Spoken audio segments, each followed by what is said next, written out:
Muy buenos días, tengan todas y todos ustedes. La Universidad Nacional Autónoma de México, por conducto de la Dirección del Programa de Vinculación con Exalumnos de la UNAM y de la Universidad Tepantlato, les dan la más cordial bienvenida. Nos encontramos reunidos a fin de celebrar la segunda parte de la 20ª jornada de actualización jurídica. Por ello, agradecemos nuevamente la asistencia a través de la presente plataforma a la 20ª jornada de actualización jurídica con el tema Contrarreforma al sistema acusatorio. Para iniciar nuestra primera ponencia de este día y de nuestro segundo ciclo de conferencias, contamos con la asistencia del doctor José Eligio Rodríguez Alba, director ejecutivo de gestión del Tribunal Superior de Justicia de la Ciudad de México, con el tema Medidas cautelares, obligatoriedad del órgano jurisdiccional de imponer en todos los casos. Es un tema de incorporación a la contrarreforma propuesta. El doctor Rodríguez Alba cuenta con grados académicos de licenciado en Derecho, maestría en Ciencias Penales y doctorado en Ciencias. Dentro de su experiencia laboral en el Tribunal Superior de Justicia de la Ciudad de México, ha sido secretario proyectista de juzgado, secretario proyectista de sala, juez 50º penal de la Ciudad de México por oposición y actualmente asesor jurídico de presidencia del Tribunal Superior de Justicia de la Ciudad de México.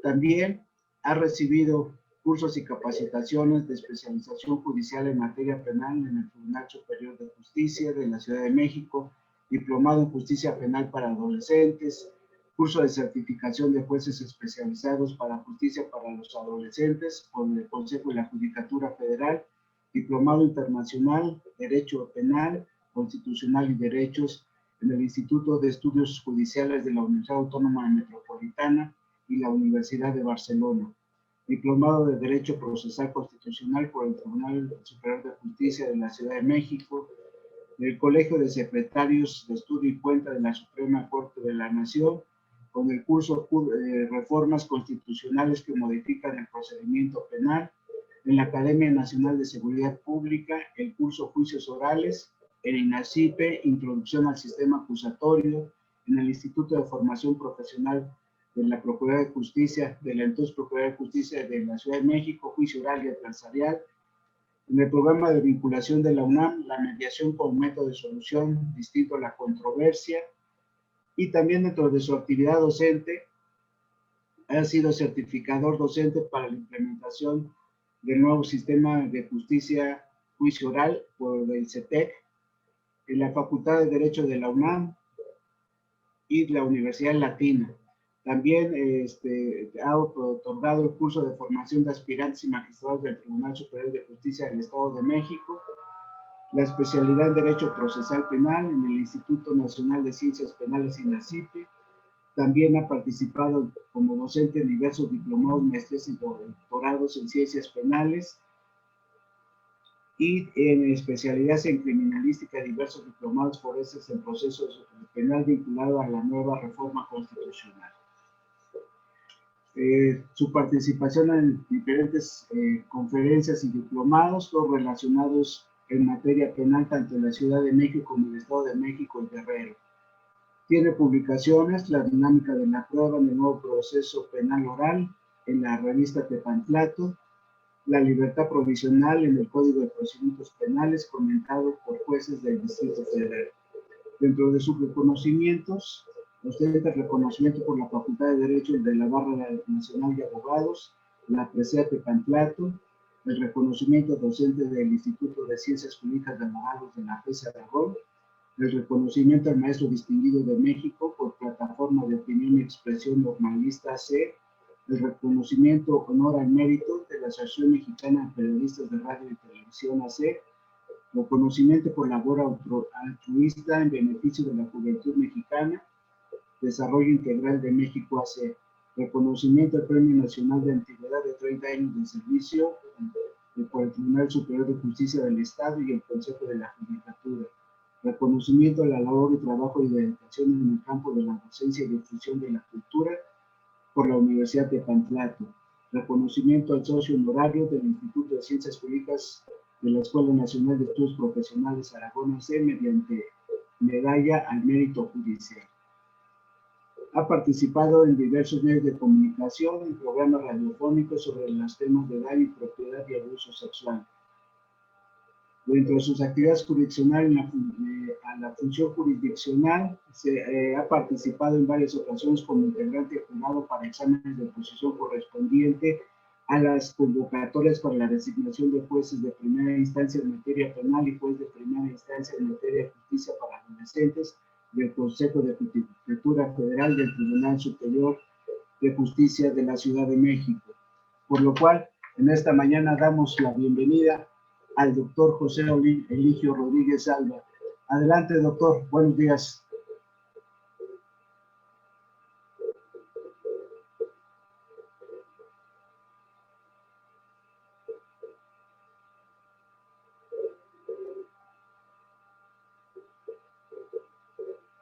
Doctor Eligio.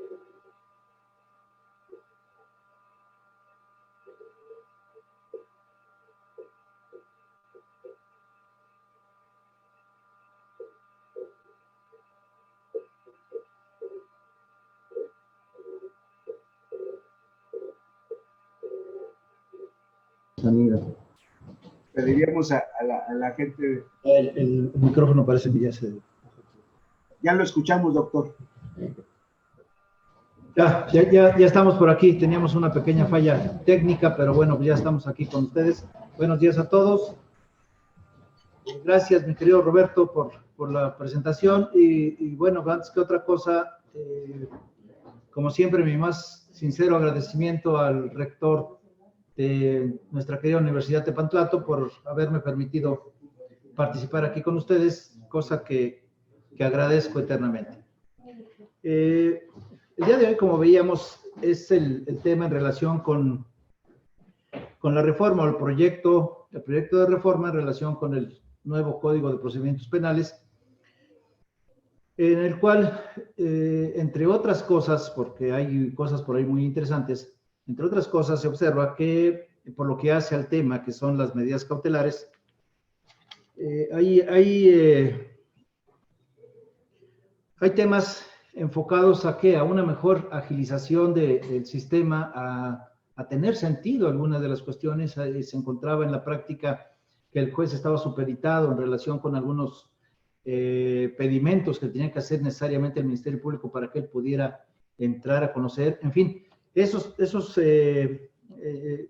tópicos que son, de alguna manera, eran maniatar al órgano jurisdiccional para poder resolver. No solamente se observa en la reforma que en medidas cautelares, sino en otros temas también donde el juez estaba imposibilitado, inclusive trataba de motivar para efectos de llevar a buen puerto una solicitud de alguna cuestión, pero está supeditado a que el Ministerio Público otorgara su anuencia.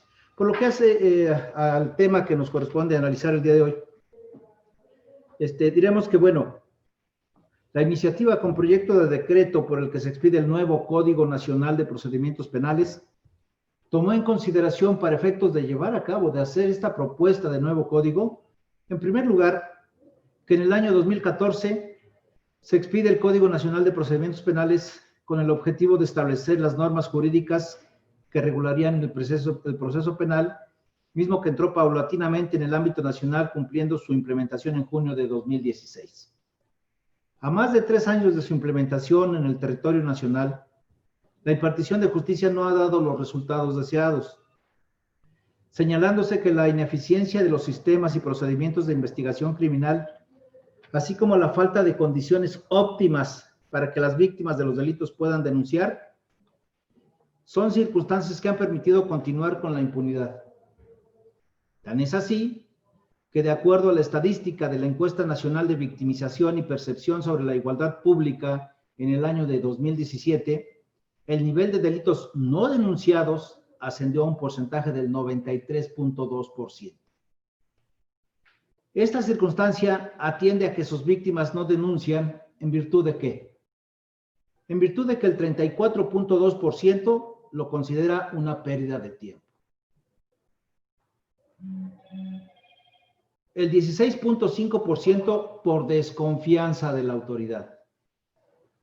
Y que en un porcentaje del 55% de las carpetas de investigación iniciadas no pasa absolutamente nada o bien no concluye la investigación correspondiente. También se tomó en consideración el dato proporcionado por el Censo Nacional de Procuración de Justicia Estatal, que arrojó que no existe un acceso pronto y efectivo de la justicia, en virtud de que casi la mitad de los asuntos se acumulan en sus escritorios ministeriales, tanto carpetas de investigación y o averiguaciones previas, según corresponda. De la misma forma, durante los trabajos de la Consulta Nacional sobre el modelo de la Procuración de Justicia, se estableció que ésta enfrenta una grave crisis, destacando factores como la corrupción, la ausencia de imparcialidad, las violaciones a los derechos humanos y a las enormes deficiencias en la gestión al interior de la Procuraduría, que son circunstancias que alimentan la desconfianza de la sociedad. Asimismo, los resultados del Índice Global de Impunidad de nuestro país del año de 2018 destacan que la interpretación de la cadena de impunidad muestra la ineficacia e insuficiencia institucional que se ve acumulada en la cadena de impartición de justicia, donde del total de las carpetas de investigación abiertas, según el Censo de Impartición de Justicia Estatal, asciende a 1.532.403 y de estas, solo el 3% llega a una sentencia condenatoria. En este sentido, a la entrada en vigor del sistema de justicia penal, la Comisión Nacional de Derechos Humanos, en un comunicado, señaló que el procedimiento mexicano debe ser transparente, confiable, ágil y sujeto en todo momento al escrutinio público. Magistrados, jueces, agentes del Ministerio Público, defensores, asesores jurídicos, peritos oficiales de la policía y en general, todas aquellas personas que en uno u otro carácter investigan en el proceso, estarán expuestos a la observación de la sociedad a través de audiencias públicas y orales, lo cual sin duda abona para la transparencia y confiabilidad de su desahogo. Por otra parte, es importante atender algunos supuestos perfiles como es hacer efectivos los procesos de investigación, ajustar el número de jueces, así como la profesionalización de los servicios. En este tenor, se debe tomar en cuenta que actualmente se encuentran importantes debilidades y deficiencias que han puesto en discusión la efectividad del sistema. A este inconveniente se suma la ausencia de una verdadera conducción de la investigación por parte de la gente del Ministerio Público, lo que en muchos casos resulta en la deficiente integración de la carpeta de investigación que impide su prosecución ante los órganos jurisdiccionales. La ineficacia realización de los procedimientos policiales para la investigación de los delitos e integrar de manera adecuada las carpetas de investigación, lo que abre la puerta a la corrupción o que a los justiciables no se les aplique las medidas punitivas correctas. Además, lo antes comentado establece en la exposición de motivos, pone de manifiesto que a pesar de tener un código nacional, no se ha logrado cumplir con la exigencia de la sociedad mexicana de contar con un instrumento jurídico que permita preservar las garantías constitucionales de las víctimas e imputados a través del proceso de justicia penal. Permitir la impartición de justicia de manera pronta y expedita, disminuir la impunidad, así como fortalecer la confianza ciudadana en las instituciones. Observamos en esta exposición de motivos todos los señalamientos, apuntalamientos que toma en consideración para efectos de establecer precisamente la creación de este nuevo proyecto de código que venga, decíamos al inicio, a fortalecer, y no solamente eso, sino a fomentar una mayor participación del órgano jurisdiccional y además una mejor confianza hacia la sociedad. Por otra parte, y por lo que respecta precisamente al tema que nos ocupa, esto es específicamente a las medidas cautelares, la misma exposición de motivos tomó en consideración que el gran avance anunciado de las medidas cautelares no ha dado el resultado esperado, ya que se deja exclusivamente al Ministerio Público el solicitar las mismas, así como la débil y tardía participación de las autoridades supervisoras, y tampoco ha logrado despresurizar el sistema penal, por lo que se llegan a los plazos señalados sin que se imparta justicia. Una de las razones es, sin duda, que no se emplean los mecanismos de solución de controversias, obviando un principio básico de la justicia restaurativa.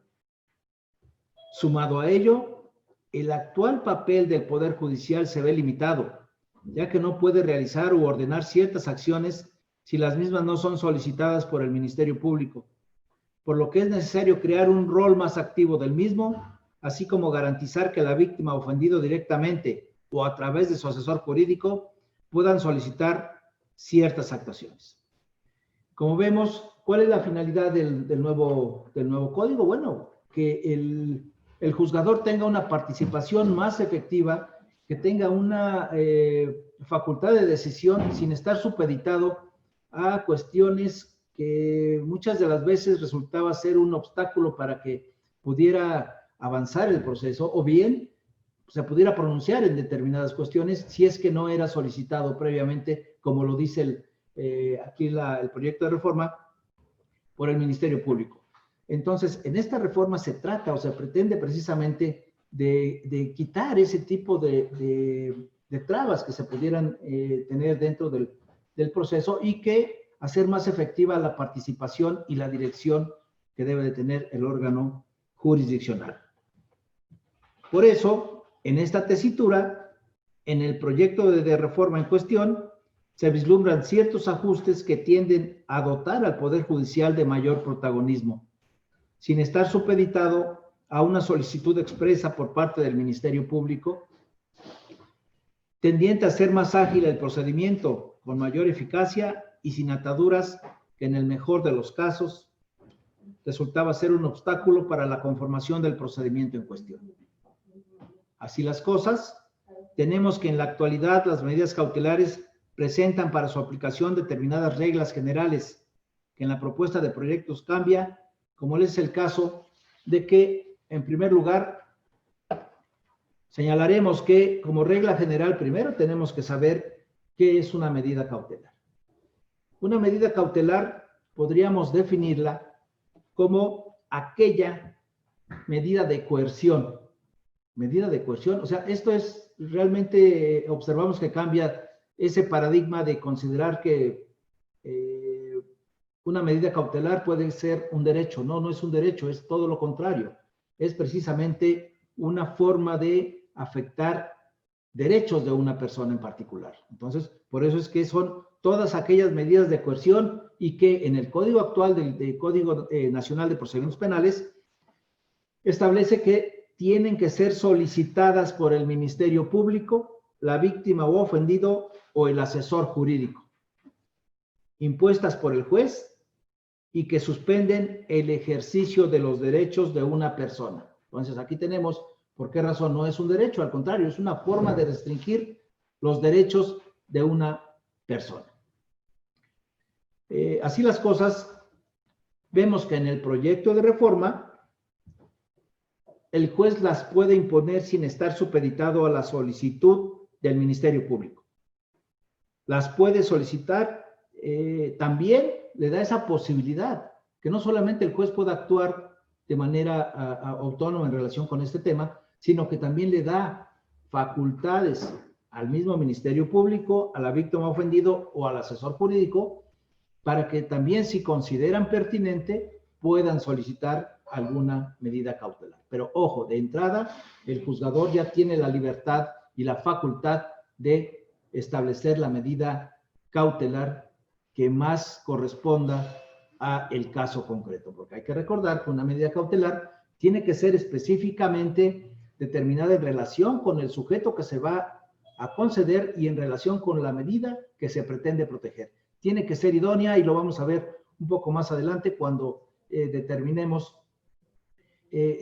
cómo se debe de graduar esa posibilidad para que el juzgador señale con precisión cuál es la medida cautelar más adecuada en ese caso. ¿En qué consisten las medidas cautelares? Consisten en la suspensión temporal del ejercicio de derechos o bien en el desempeño de funciones públicas o privadas. Reiteramos nuevamente, suspensión de derechos o bien desempeño de funciones públicas y privadas. Por eso el hecho de que no es un derecho, sino es una forma de restringir los derechos. ¿Quién las determina? Tanto en la reforma como en el Código actual, lo determina solamente el juez mediante resolución judicial. Aquí tenemos una cuestión. Le da la facultad, el Código actual le da la facultad únicamente al juez de control poder establecer una medida cautelar.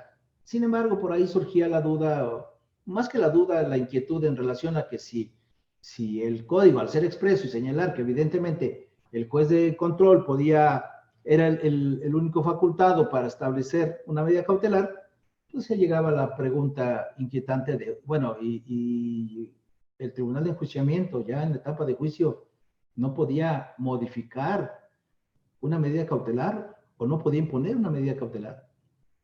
Y pues, bueno, pues la respuesta era que sí, que evidentemente sí tenía facultades también el tribunal de enjuiciamiento para esa cuestión. ¿Cuál va a ser la finalidad que persigue las medidas cautelares? Tanto en el proyecto de reforma como en la actualidad, la finalidad de las medidas cautelares va a ser, en primer lugar, asegurar la presencia del imputado al procedimiento, garantizar la seguridad de las víctimas, ofendido o bien del testigo, y evitar que el procedimiento se obstaculice. Esta va a ser la finalidad que van a perseguir estas medidas cautelares. Ahora bien, ¿cómo se van a imponer? ¿En qué momento se imponen las medidas cautelares? Aquí sí ya cambia la visión del código actual con la propuesta de reforma. Aquí ya hay otra variante. Y diremos primero que las medidas cautelares se van a poner en ambos códigos. Establece que tiene que ser en audiencia, que tiene que ser en presencia de las partes y que se puede imponer una o combinar algunas de las otras. Ojo, pero siempre debe de tener esa finalidad de que sea la idónea al caso concreto, decíamos, a la situación que se pretende proteger y a la del sujeto, porque esto se debe de evaluar y tomar en consideración para efectos de que la medida que se imponga sea la adecuada. Entonces decíamos, se puede imponer una o bien varias de ellas procurando que una u otra no se contrapongan o una resulte ser más protectora que otra, que abarque inclusive la otra medida, pues resulta inocuo establecer, como en muchos de los casos se hablaba de que no salga de la Ciudad de México, se le restringe la salida de la Ciudad de México, pero también se le restringe la salida al país. Si se están restringiendo ambas situaciones, yo creo que ahí una podría abarcar la otra, pero bueno, por eso se habla de que tienen que ser las más adecuadas. Entonces decíamos, ya en el proyecto de reforma, el juez sí puede establecer de manera directa la medida cautelar. Pero, decíamos, también le deja la posibilidad de que las partes lo soliciten, el Ministerio Público, la víctima ofendido o bien también el asesor jurídico. Ellos también pueden solicitar esa medida cautelar que crean que puede ser factible. Ahora bien, quería tocar algo en relación con la prisión preventiva, pero en la prisión preventiva tengo entendido hay por ahí un tema en particular y no quisiera yo abordar cuestiones que, bueno, le corresponde a otra persona manejarlo. Entonces, solamente me limitaría a decir que cuando se establece precisamente la prisión preventiva, la medida cautelar sabemos que es de carácter temporal y que además, si es prisión preventiva, esta excluye, decíamos, por eso decíamos que no podríamos establecer varias medidas cautelares, que una puede excluir a la otra. En el caso de la prisión preventiva, pues va a excluir cualquiera de las otras medidas cautelares. Simplemente se tiene facultad para efectos de establecer solamente el embargo precautorio o bien la inmovilización de cuentas y demás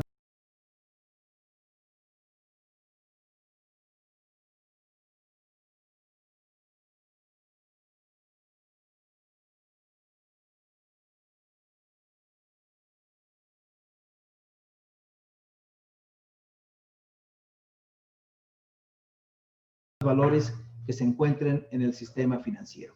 Estas dos sí pueden ir aparejadas con la prisión preventiva. ¿Cuál va a ser la procedencia de las medidas cautelares?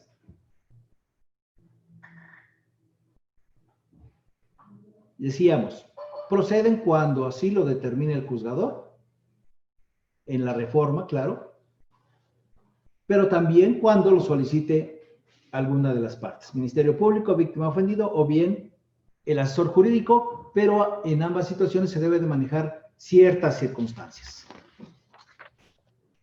En la actualidad se establece que para su procedencia primero tiene que estar formulada la imputación, el imputado se acoja al término constitucional 72 o 144 horas cuando se le haya vinculado a proceso, o bien se solicita la medida cautelar durante el plazo constitucional, deberá resolverse inmediatamente. Esto es, siempre después de formulada la imputación. ¿Qué pasa en el proyecto de reforma? En el proyecto de reforma es necesario para imponer la medida cautelar en su artículo 186, por lo que hace de manera autónoma por el juez, de manera directa, que una vez formulada la imputación haya necesidad de cautela. Y dos, que en el caso de que se haya reclasificado el hecho en la acusación, también haya necesidad de cautela. En estos dos casos es cuando procede ya en el proyecto del nuevo código la implementación de la medida cautelar por parte del ciudadano juez. Para el caso de que las haya solicitado el Ministerio Público, la víctima, el ofendido, o bien el asesor jurídico, se debe resolver inmediatamente después de que se haya formulado la imputación o bien la acusación. Es en estas dos etapas donde se debe de resolver esa solicitud que presenta cualquiera de estas partes señaladas. Y en ambos proyectos se establece la posibilidad de ofrecer pruebas, pero en ambos también se establece la limitante de que dichas pruebas o dicho ofrecimiento se puedan desahogar dentro de las 24 horas siguientes. Si no es así, no sería factible llevarlas a cabo. En ambos, tanto en la actualidad como en el proyecto, se establece esa situación.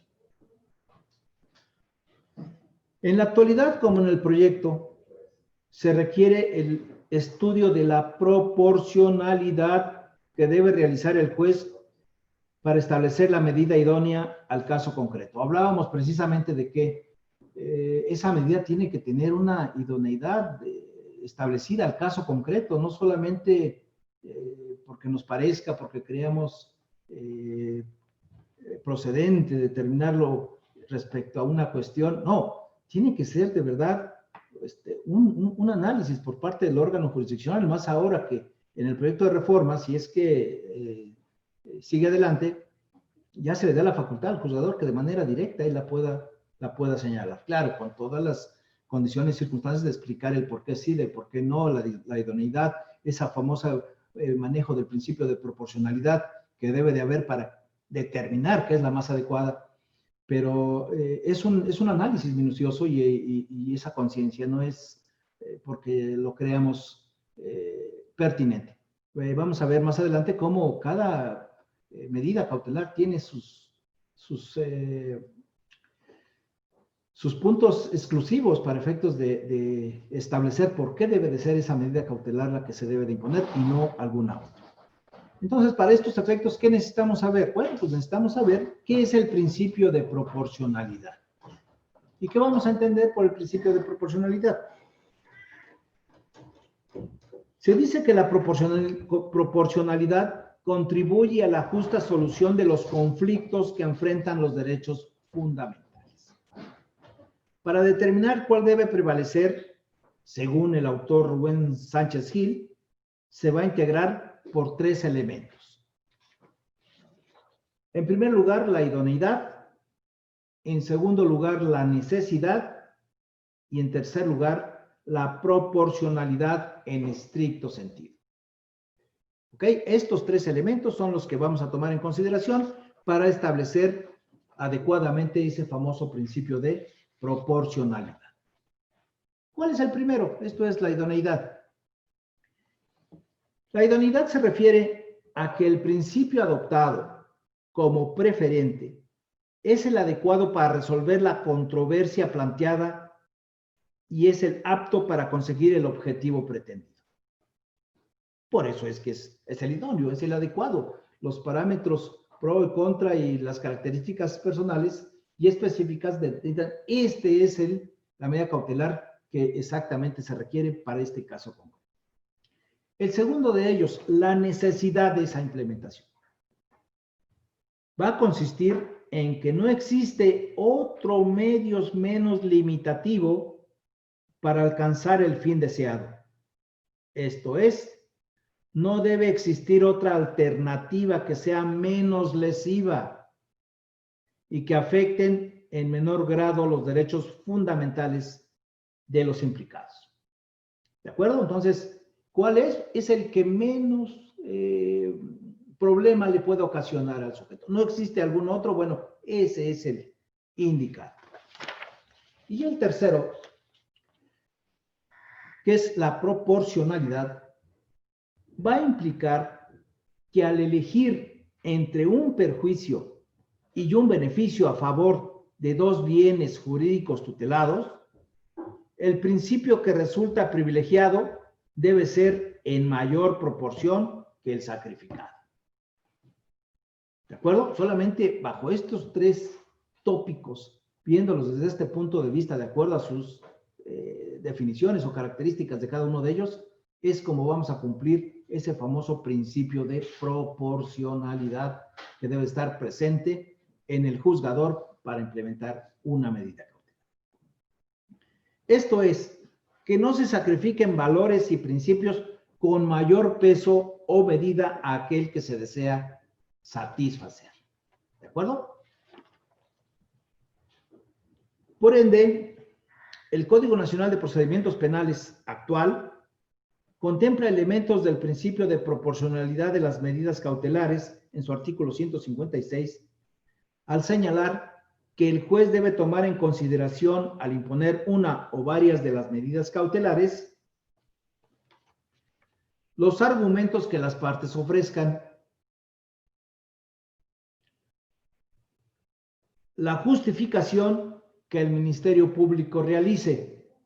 En el proyecto solamente se hace el cambio, en lugar de decir directamente el Ministerio Público, porque como ya no está supeditada a esa cuestión, pues ahora dice a que la justificación, a que el solicitante solicite. Ya lo hace de manera general y no solamente exclusiva y directamente para el Ministerio Público. Aplicando el criterio de mínima intervención según las circunstancias particulares de cada persona. Ojo, por eso hablábamos de que este famoso principio de proporcionalidad debe de estar enfocado a lo que se pretende proteger, pero también en relación a las características principales del sujeto al que se le va a imponer. No puede ser de otra manera. Por eso nos dice que también se toma en consideración según las circunstancias particulares de cada persona. Y por lo que hace al proyecto de reforma, establece que es en los términos de lo dispuesto en el artículo 19 constitucional. El proyecto de reforma nos remite al artículo 19 constitucional. Y esto está establecido precisamente en el artículo 188 del proyecto de reforma. Así las cosas, vemos cómo ese principio de proporcionalidad va a ser medular para efectos de establecer, pues, la mejor medida cautelar que se puede imponer por parte del juzgador y que sea la más eficaz para asegurar y garantizar tanto la protección de un lado como las características intrínsecas del sujeto en particular.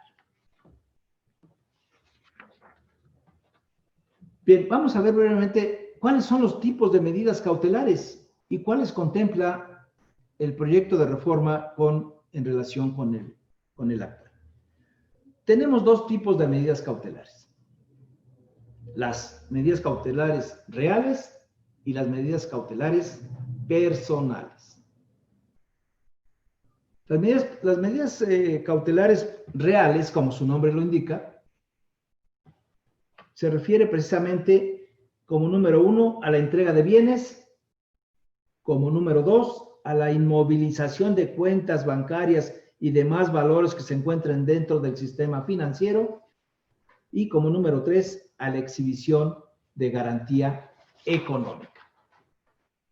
Estas son las reales.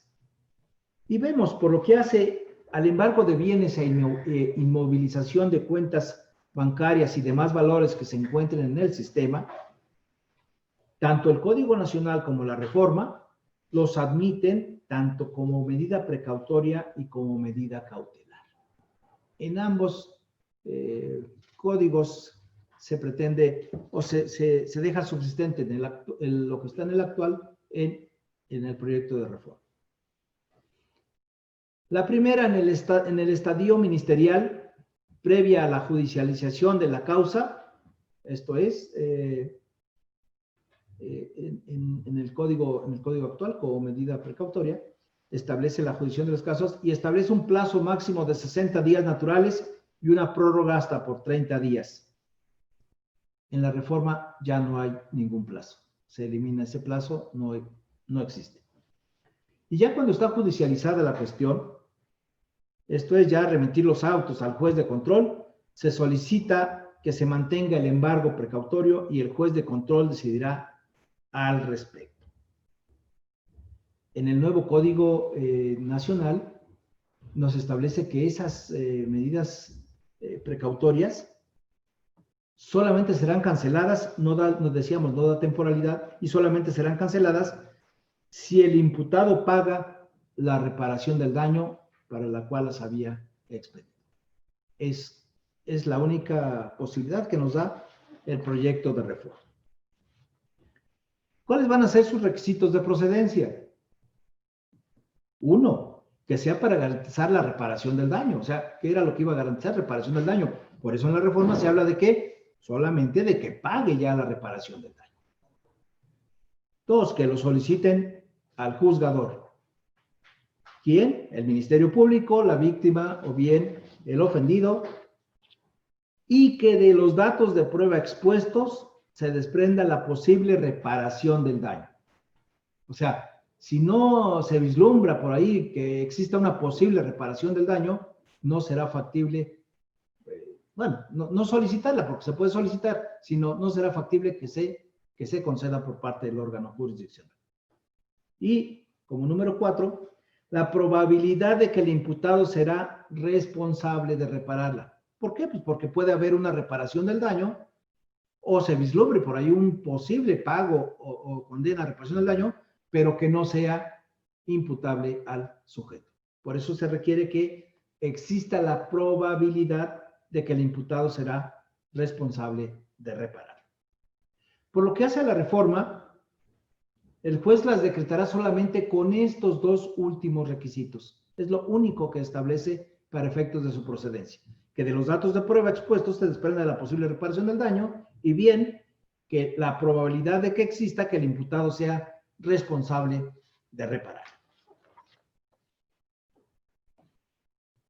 La exhibición de la garantía económica, que es otra de las medidas cautelares. Para estimar el monto de la garantía se debe tomar en consideración, en la actualidad, el peligro de sustracción del imputado a juicio, el peligro de obstaculización del desarrollo de la investigación, el riesgo para la víctima ofendido, testigos o bien para la comunidad. También se toma en consideración las características del imputado, su capacidad económica y la posibilidad de cumplimiento de las obligaciones procesales. Se le fijará un plazo razonable para la exhibición de la garantía. Ojo, aquí teníamos esta cuestión donde si se le fijaba una garantía económica como una medida cautelar, y ya vimos, se tiene que analizar todos estos tópicos para efectos de establecer qué es la idónea, qué es la adecuada en ese caso. Si le imponíamos una medida cautelar de garantía económica a un sujeto que careciera de ello, pues era inocua la medida cautelar. O sea, inclusive se hacía, no nugatorio el derecho, porque ya vimos que no es un derecho, sino que se hacía imposible poder cumplir y ahora sí que se le ocasionaría un daño mayor al que se pudo haber ocasionado en relación si tuviese la capacidad económica para exhibir esta garantía. Entonces, ahí iríamos inclusive con uno de los principios, iríamos en contra de uno de los principios que establece y que acabamos de analizar. Entonces decíamos, se le fijaba un plazo razonable para la exhibición de la garantía. En la reforma no existe ese plazo razonable. Por lo tanto, ya no es factible. Ya no es factible. Solamente se requiere escuchar en audiencia a el Ministerio Público, la víctima ofendida o bien a el asesor jurídico. ¿Cuáles son los tipos de garantías económicas en la actualidad y también en la reforma? Bueno, pues las que conocemos tradicionalmente, ¿no? El depósito en efectivo, la fianza de institución autorizada, la hipoteca, la prenda, el fideicomiso o bien cualquier otra que a criterio del juez cumpla suficientemente con el cometido. ¿De acuerdo? Se le da la facultad al juzgador para que él determine si es o no adecuada y suficiente la medida, la garantía económica que pueda exhibir el imputado. Como vemos, estas son las reales, ¿sí? Estas tres que señalamos y que pues tocamos brevemente son las garantías reales. Pero tenemos también, por otro lado, decíamos, las garantías personales. Las garantías personales, que como su nombre lo indica, bueno, pues van enfocadas directamente a la persona del sujeto. Y en primer lugar, tenemos la suspensión provisional en el ejercicio del cargo en el caso de, ojo, porque no se puede establecer una suspensión de un servicio en el ejercicio de algún cargo si no es servidor público. Por eso, en primer lugar, se debe de tratar de un servidor público. 2. Cuando la ley establezca como pena la inhabilitación, destitución o bien suspensión. Cuando existan elementos para presumir que de seguir prestando sus servicios, el imputado se pone en riesgo a derechos de terceros. O sea, estos tópicos son los que tenemos que observar para efectos de establecer la suspensión provisional en el ejercicio del cargo. No puede ser simplemente porque yo considero, porque yo creo, porque yo pienso, no. Debemos de tomar estas tres circunstancias. ¿Para qué? Para que sea idónea esa medida al caso concreto. Decíamos, tomar en consideración por un lado lo que se pretende proteger y por el otro las condiciones personales del sujeto. Esa mezcla nos va a llevar en gran medida a establecer la idoneidad de la medida a imponer. Como número 2 tenemos la presentación periódica ante la autoridad. Ya se debe de establecer ante qué autoridad se debe de presentar el imputado. En el sistema tradicional dependía de la etapa procedimental en la que estaba, ante el Ministerio Público o bien ante el juez. En la actualidad y en el Código Nacional actual, ante la autoridad de medidas cautelares. O sea, ya no era ante el juzgador, sino era ante la autoridad de medidas cautelares, porque se trata de una cultura que produce a favor de un proceso en libertad. Entonces, esa restricción de derechos que se hacía lo tenía que supervisar la Dirección de Medidas Cautelares. Por lo que hace al proyecto de reforma, se establece que esa medida cautelar se va a desarrollar también ante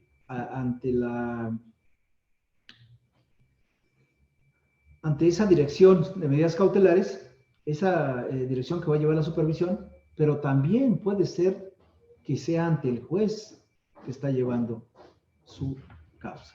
Por eso es que solamente, ya decíamos, no solamente en determinadas cuestiones se le da mayor protagonismo al órgano jurisdiccional, sino que ya en varios de ellos, y no solamente por lo que hace a medidas cautelares, sino en otras figuras dentro del mismo sistema, ya se le da mayor protagonismo. Por eso la medida cautelar ya no solamente se va a desarrollar ante la supervisión de la autoridad que estaba encomendada, sino también puede ser ante el juzgador, siempre y cuando él así lo decide.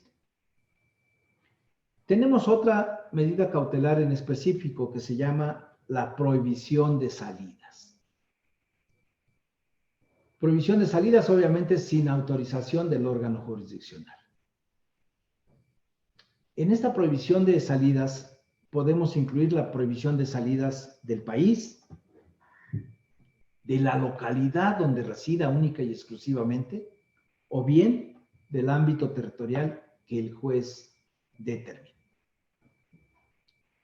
¿De acuerdo? Por eso decíamos, hay que tener cuidado con cuál de ellas solventamos la cuestión en particular. Porque si decimos, bueno, prohibición de salida del país, se podría conducir en relación, salir de la localidad, pero irse a otro lado dentro del país, porque le está dando un margen muy amplio para efectos de... Pero si lo que se pretende es que no salga de la localidad, bueno, pues la idónea y la adecuada sería esa, que no salga de su localidad. Obviamente, si no sale de su localidad, pues también estará impedido de salir del país. O bien del ámbito territorial que dije. Dicen los autores que esto va enfocado precisamente a los lugares determinados donde el sujeto activo realizó o llevó a cabo la conducta delictiva. ¿Qué es lo que se pretende proteger? Bueno, pues puede ser un determinado sector, una determinada población de una localidad donde el sujeto llevó a cabo precisamente su conducta delictiva. En ese tenor, bueno, pues lo que pretende o lo que se va a tener que proteger es única y exclusivamente la localidad. Pero esto bajo el análisis que tiene que hacer y la ponderación que realiza en su momento el órgano jurisdiccional.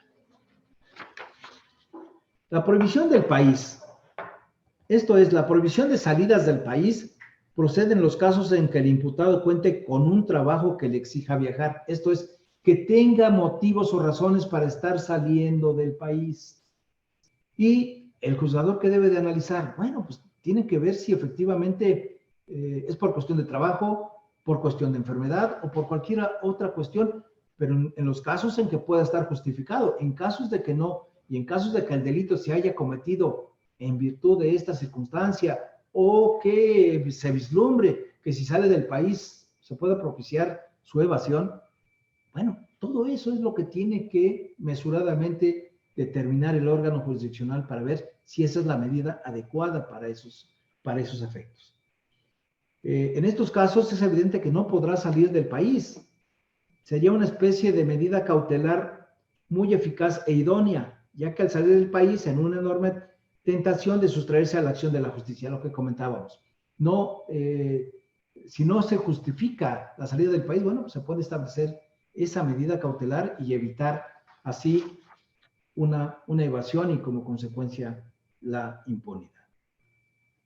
Asimismo, por lo que hace a la prohibición de la localidad o ámbito territorial, generalmente se debe precisamente con la relación del hecho delictivo en donde se cometió. Esto es, por eso decíamos, si el sujeto es nocivo en la localidad donde reiteradamente o cometió ese delito y por lo tanto está siendo juzgado para esos efectos, lo que debe tomar en consideración el juzgador es, decíamos, las cuestiones personales del sujeto de cometer delitos en esa localidad y la protección de esa localidad. Por lo tanto, puede determinar esa prohibición de estar en esa localidad de manera específica.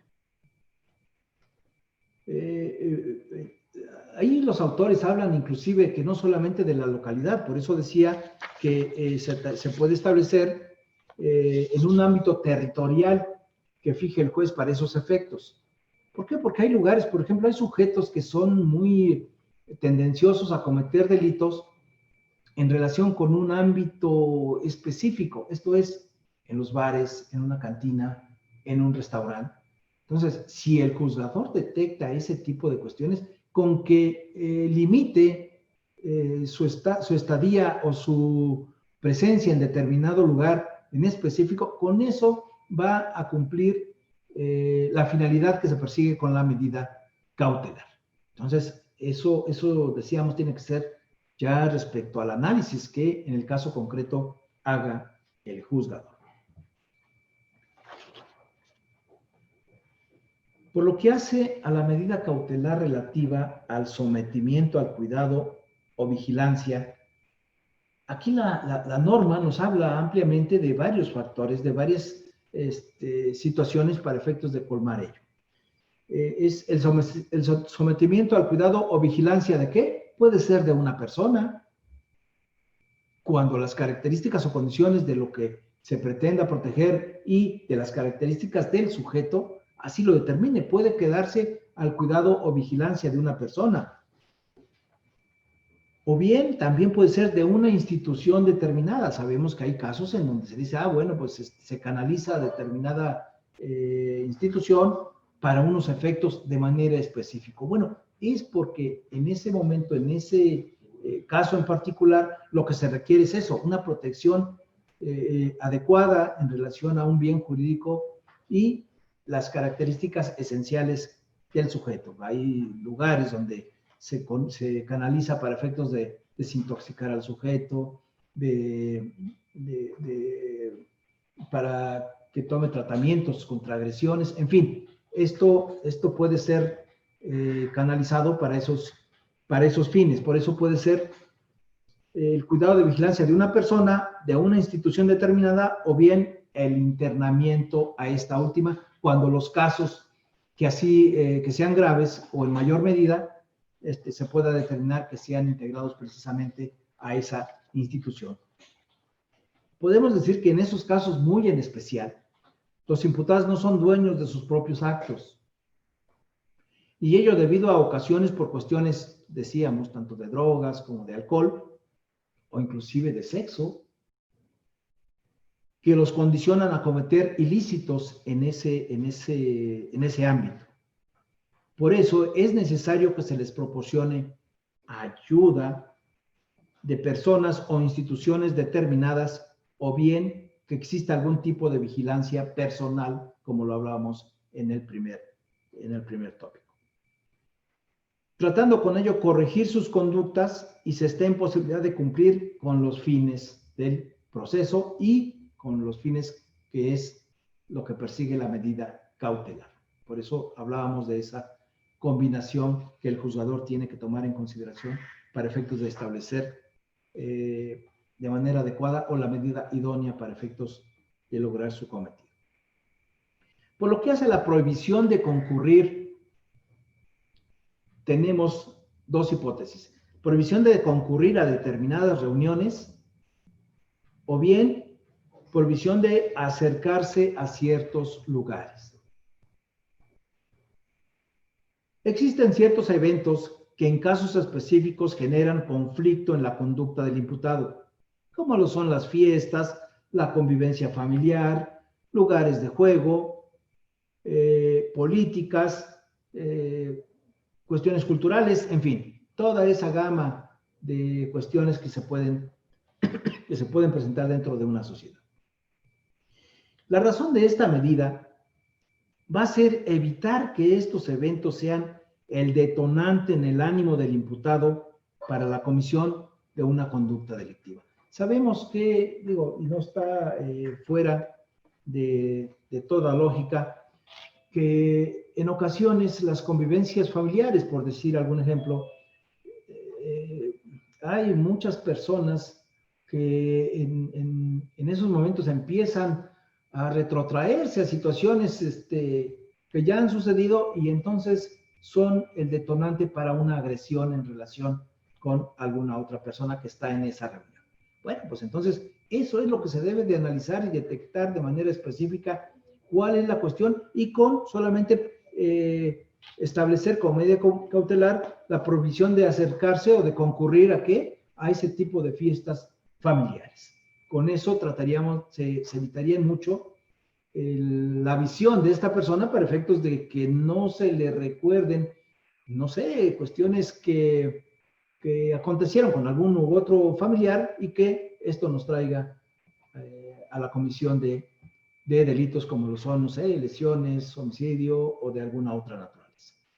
Pero decíamos, esto debe de ser de manera específica su análisis para su imposición.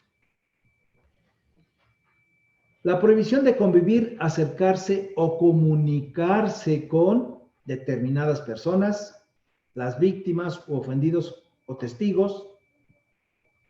Ello, evidentemente, salvo que se afecte el derecho de defensa. Es la prohibición que establece el Código Nacional para esos efectos. Si se afecta el derecho de defensa al prohibírsele que se acerque a determinadas personas, o bien a las víctimas, ofendidos o testigos, eso no podría llevarse a cabo.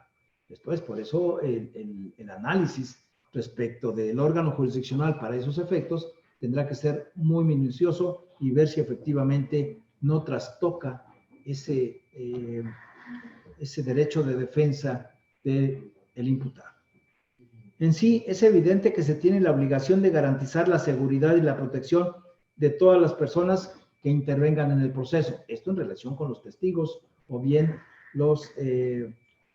las víctimas u ofendidos, pero debe ser también de manera muy en específico, muy en particular.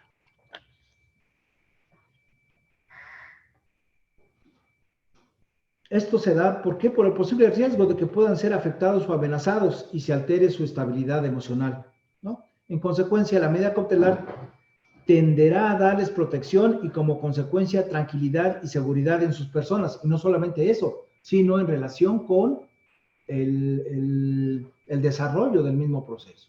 Porque puede haber acercamientos, como dice aquí la norma, para efectos de que su estabilidad emocional no quede afectada y entonces en la etapa de juicio vayan a manifestarse de un sentido diverso al cual tenían que haberlo hecho. Por eso es que esa protección se debe dar para esos fines en particular.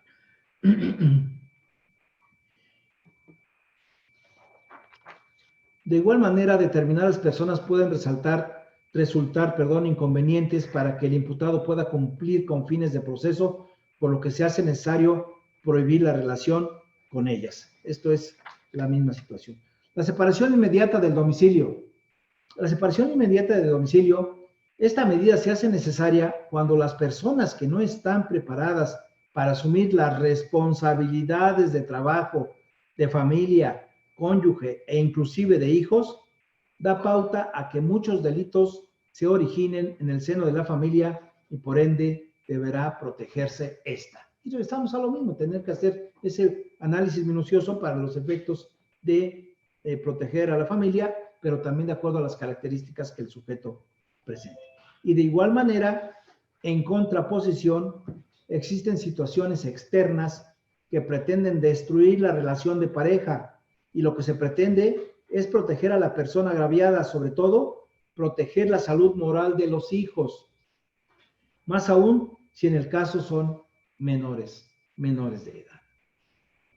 Entonces, por eso esta medida tiene que tender precisamente a estas finalidades, no solamente separar del domicilio porque a simple vista se vea, no, hay que analizar si efectivamente la separación del domicilio va a tender a proteger este tipo de cuestiones, a la familia, a los miembros, y sobre todo, como nos dice el autor, si, más aún si se refiere a qué, a los hijos, sobre todo si son menores de edad, que es una obligación la protección sin mayor trámite. El conflicto no es solo entre parejas, sino también se presenta entre suegros, tíos, hermanos, cuñados o cualquier familiar, por lo que se debe decretar la medida que permita vivir en paz y armonía, alejando a las personas del domicilio familiar que causen problemas. Esto es, si se detecta, si de los datos aportados por el Ministerio Público, el asesor, en fin, se determina esta situación que esta persona es nociva para la paz y tranquilidad de la familia, bueno, pues lo que se tiene que hacer es separarla del domicilio, digo, con la consecuente hipótesis previa de que, pues de que debe de habitar el domicilio, porque si no habita el domicilio es inocua esta medida cautelar. Por eso es ese famoso análisis de todos los aspectos que deben intervenir para efectos de poder determinar la medida adecuada. Por lo que hace a la suspensión temporal en su actividad profesional o laboral, esta se va a imponer en los casos en que el lugar de trabajo resulte ser tierra fértil para la comisión de delitos. Volvemos a lo mismo y reiteramos también lo mismo. Vimos en relación con el hogar, en relación con ciertos lugares. Bueno, pues aquí también es de la actividad laboral o profesional, pero tiene que tener ese requisito, el lugar donde labore y que sea una persona nociva y que genere el mayor número de conflictos. Bueno, esa sí puede ser una medida cautelar totalmente adecuada para contribuir ¿a qué? A la estabilidad tanto laboral de las personas que se encuentran en ese lugar, como a la estabilidad emocional de ellas mismas, porque sabemos que en muchos lugares de trabajo existen personas que cómo descansa el demás personal cuando dejan de asistir, cuando faltan, en fin. Entonces, esa sí sería, si se ve involucrada en una cuestión delictiva y el juzgador, es más que el mismo delito se haya cometido en el ámbito laboral, evidentemente la separación sería una de las medidas adecuadas para estos fines. Aquí la finalidad de las medidas es proteger a las personas que ahí laboren, así como a las empresas afectadas. O sea, no solamente va enfocada la protección a los demás compañeros de trabajo, sino también a la misma empresa a la cual pertenezca este sujeto que difícilmente puede comportarse. Por lo que hace a la colocación de localizadores electrónicos, aquí la finalidad que presenta esta medida es la de provocar el no privar de la libertad al sujeto. Esto es, para evitar que quede en prisión preventiva, aquí la finalidad va a ser, ok, no se te impone la medida cautelar de prisión preventiva, pero te pongo ese famoso localizador. Y a cambio de no estar privado de su libertad, se va a someter a un control total de vigilancia durante las 24 horas del día, lo cual se llevará a cabo por medio de un localizador que indicará el lugar exacto donde se ubica y que con ello no puede abandonar determinado territorio sin conocimiento o bien sin la autorización judicial correspondiente. Entonces, decíamos aquí, el beneficio sería ese, sería que no ingrese a prisión. Por lo que hace al resguardo de su propio domicilio con las modalidades que el juez disponga, esta medida resulta ser una modificación también de la prisión preventiva, obviamente tendiente a ¿qué? A beneficiar al imputado. La idea es que el imputado tenga como único sitio su domicilio o que él mismo proporcione libremente para su estadía. No solamente puede decir, doy mi domicilio, sino puede decir un domicilio que él crea conveniente para su estadía de acuerdo a los fines que él quiera estar, pero siempre estar disponible y con la salvedad de que si se tiene que trasladar de ese domicilio a otro lugar, tendrá que tener esa famosa autorización judicial. Y bueno, pues por lo que hace a las medidas cautelares, creo que sería lo único. Me pasé algunos minutos, pero creo que espero haber cumplido con el cometido. Les agradezco mucho y que tengan un muy buen día.